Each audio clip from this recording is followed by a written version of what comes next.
জমে গেছে। রফিকের পা কাদা। গ্রামটা যেন ঘুমিয়ে আছে। টিনের চালে টুপটাপ শব্দ, তাল গাছের পাতায় জমে থাকা জলের ফোঁটা এক একটা সময়কে আলতো করে ফেলে দিচ্ছে মাটিতে। দূরে ঝিঝি পোকার ডাক, আর মাঝে মধ্যে কাকের আওয়াজ। প্রকৃতি কথা বলছে আজ। একটা ছোট্ট কুড়ে ঘরে রাহুল বসে আছে। চোখ কয়েকদিন ধরে আবহাওয়াটা ঠিক ভালো যাচ্ছে না, শুধু বৃষ্টি লেগে রয়েছে, না রোদ হচ্ছে না কোনো কিছু। যা বলেছ গিন্নি, বাইরে বেরিয়ে কাজ করতেও পারা যাচ্ছে না।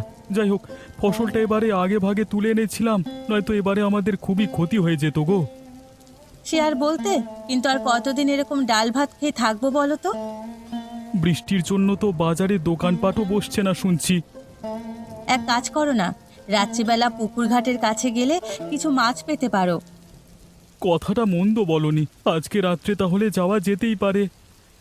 হ্যাঁ, ভালো কই মাছ উঠবে, কতদিন কই মাছের তরকারি খাওয়া হয়নি। তবে আরেকটু বেশি রাত করেই যেতে হবে, নয়তো অন্যান্যরা সন্দেহ করবে। আরে সবাই তো গিয়ে ধরছে, অসুবিধে কোথায়?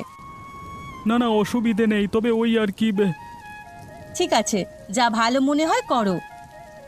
গতকাল সকালে বাজারের দিকে গিয়ে শুনে এলাম নাকি আরও 2-1 দিন এরকম বৃষ্টি বাদলা থাকবে। যত তাড়াতাড়ি কমে তত মঙ্গল, প্রায় 1 সপ্তাহ ধরে চলছে আর কি। হ্যাঁ, যা গরম পড়েছিল এবছর, এটাই হয়তো হতো। শোনো, বেশি করে মাছ তুলে আনবে, আমাদেরই লাভ হবে দিলে। বেশ বেশ, একটা বড় ব্যাগ দিও। বেশ।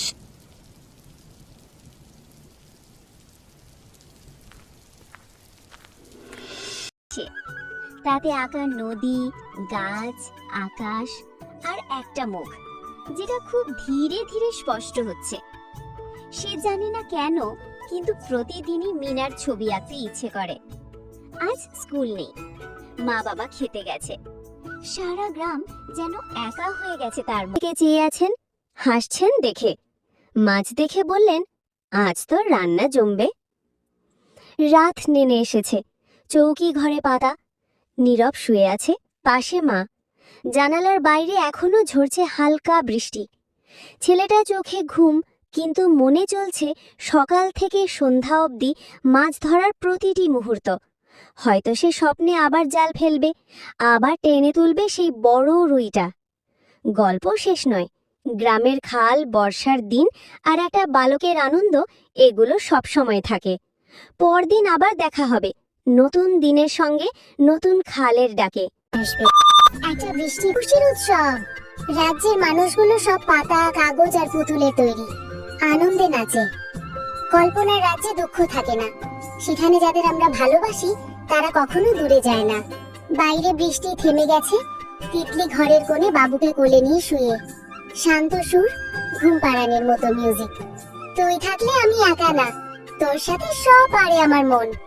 একটা বৃষ্টির দিনে এক ছোট্ট মেয়ে শিখে যায়, সবচেয়ে বড় বন্ধুদের আমরা চোখে দেখি না, অনুভবে রাখি। সকাল। একটি পুরনো গ্রামের রাস্তা দিয়ে রফিক তার নানার সাথে হেঁটে যাচ্ছে। রফিক দেখতে পাচ্ছে গ্রামের বাড়ির ছাদ থেকে পানির প্রবাহ নেমে। ভেজা সকাল, চারদিক ধূসর, কুয়াশায় ঢাকা উঠান। মাটির ঘরের ভেতর থেকে একজোড়া চোখ কল্পনার রাজ্য খোঁজে। তিতলি। আহা, আজ তো স্কুল ছুটি পড়ে গেল, কিন্তু বাবু, আমরা কি সারাদিন ঘরেই বসে থাকবো? না না, আজ একটা নতুন রাজ্য বানাবো, যেখানে শুধু তুই আমি থাকবো। হালকা ব্যাকগ্রাউন্ড মিউজিক, মিষ্টি ও কল্পনা প্রবণ সুর। কখনো কখনো বৃষ্টি শুধু জল আনে না, নিয়ে আসে এক টুকরো কল্পনাও। এই উঠানটা হবে আমার রাজপ্রাসাদ, এই কাদামাটি রাজ্যের চকলেট নদী। আজ আমি রাজকুমারী তিতলি, আর বাবু তুই আমার সেনাপতি। আচমকা আকাশ কালো, বাতাস বাড়ে, ছাতা উড়ে যায় দূরে। সব কল্পনা যেন আচমকা থেমে যায়, ঝড়ে হারিয়ে যায় পুতুল বাবু। না, বাবু কোথায়? আমি তোকে ফেলবো না, তুই আমার সবচেয়ে আপন।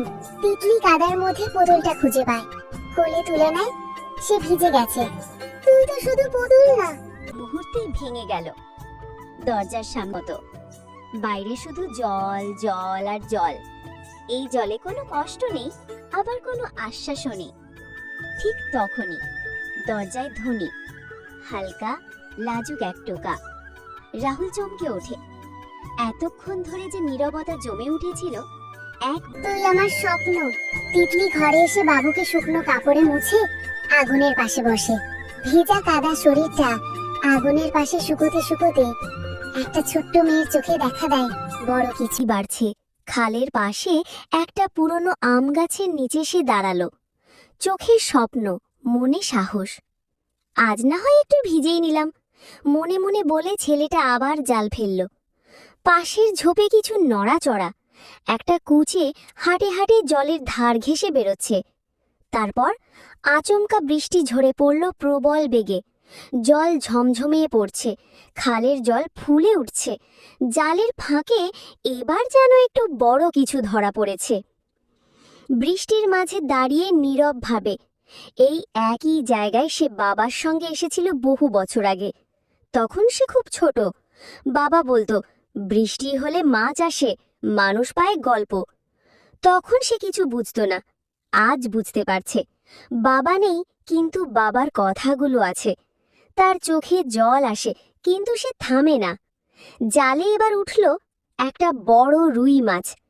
আনন্দে সে চিৎকার করে ওঠে, কিন্তু চারপাশে কেউ নেই শুনবে বলে। তবুও মন বলে, বাবা শুনছে কোথাও থেকে। বৃষ্টি আস্তে আস্তে থেমে গেছে। সূর্য ডুবে যাচ্ছে পশ্চিম আকাশে। নীরব হাতে একটি প্লাস্টিকের বালতি, তার মধ্যে নড়ে চড়ে বড় মাছগুলো। পথে ফিরে আসছে সে। কাদায় ভরা পথ, কিন্তু তার মুখে হাসি। বাঁশবাগানের ফাঁক দিয়ে বাতাস এসে মুখে লাগে। কোনো এক গাছে একটা ঝিঁঝি পোকার ডাক। সে আবার সেই তাল গাছটার নিচে দাঁড়ায়, যেখান থেকে সকালে বেরিয়েছিল। মা জানালা থেকে আসছে। আকাশে মেঘ জমে আর রফিকের মুখে এক ধরনের হতাশা। রফিক, নানা, আবার কি বৃষ্টি শুরু হলো? এবার তো আর জমি ভিজে যাবে, সারা ধান নষ্ট হবে। নানা হেসে, ধৈর্য রাখো পুতু, সবকিছু নিজে থেকে ঠিক হয়ে যাবে না। গাছের মতো তোমাকেও শক্ত হতে হবে। রফিক চিন্তিত ভাবে সামনে এসো। তুই তো শুধু কল্পনার বন্ধু না, তুই আমার সাহস। তিতলি কাঁথার নিচে বাবুকে রেখে তার পাশে বসে আঁকছে নতুন রাজ্যের ম্যাপ। তিতলির চোখ বন্ধ। দর্শক ঢুকে যায় তিতলির কল্পনার জগতে। দেখানো হয় বিশাল চকলেট নদী, রামধনু দিয়ে তৈরি ব্রিজ, ফুলের পাহাড়। সেখানে তিতলি রাজকুমারী, বাবু তার সেনাপতি। রানী তিতলি আজ রাজ্যে খুঁজিয়ে যায়।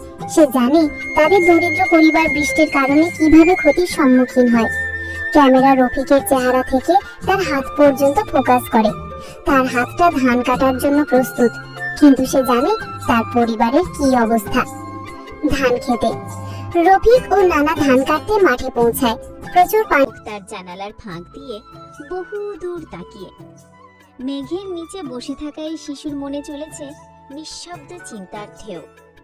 যেন বৃষ্টি তাকে কিছু বলতে চাইছে। রাহুলের ছোট্ট খাতা খুলে রেখেছে